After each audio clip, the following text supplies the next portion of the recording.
Айша Бибі атындағы жалпы білім беретін мектептің тарих пәні мұғалімі Махаділ Маматкулова 5-ші А сыныбында Қазақстан тарихы пәнінен сақтар туралы мәлімет тақырыбында ашық сабақ өттім. Сабақтың мақсаты оқушыларға сақтардың пайда болуы, тайпалары, мекендеген жерлері және мәдениеті туралы мәлімет беру. Сабақ барысында әр түрлі жаңартырылған әдіс тәсілдерді жасанды интеллектті қолдандым. Үйге тапсырманы вортвол әдісі арқылы сұрап, оларды ынталандырып, зейін сабаққа шоғырлантырдым. Сабақ барысында Қазақстан картасынан әр түрлі тест және ой қозғаушы сұрақтардан пайдаландым. Жаңа сабақты түсіндірер кезде бейне материалдан көрсетіп, толықтай түсіндірдім. Оқушыларды 3 топқа бөліп алып, оларды Тикрахауда, Барадарайя, Хаумаварга деп атап алдым.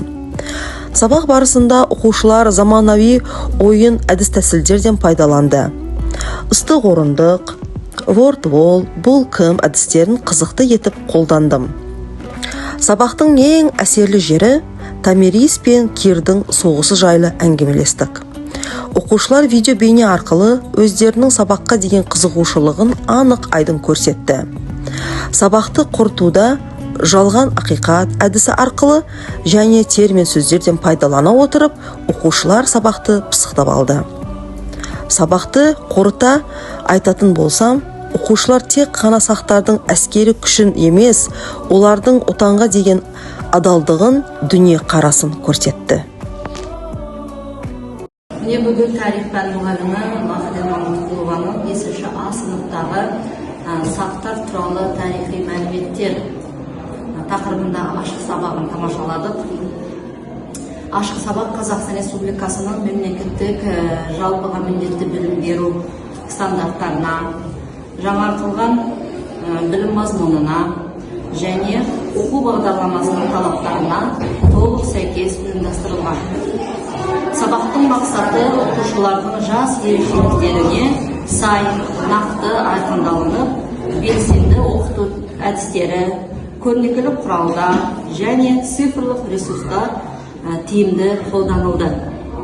Мұғалім сабақ барысында жасанды интеллект элементтерін пайдалана отырып, оқушыларының пәнге деген қызығушылығын арттырып, тарихи ойлау дағдыларын дамытуға бағытталған заманауи тәсілдерді көрсете білді. Бұл бүгінгі білім беру жүйесіндегі уақыт талабы. Қалыптастырушы бағалау жүйесі талапқа сай жүргізіліп, оқушыларға уақытылы кері байланыс беріп отырды. Сабақты оқушылардың танымдық белсенділігі, өз ойын еркін жеткізу және топпен жұмыс жасау дағдылары айқын байқалды. Қорытындылай келе, ашық сабақ жоғары әдістемелік деңгейде өтті. Мұғалімнің кәсіби шеберлігі мен инновациялық көзқарасы тәжірибе алмасуға лайық. Ал жасанды интеллект мүмкіндіктерін сабақта тиімді қолдануы білім сапасын арттырудағы маңызды бағыт болып табылады. Мұғалімге шығармашылық табыс тілейміз.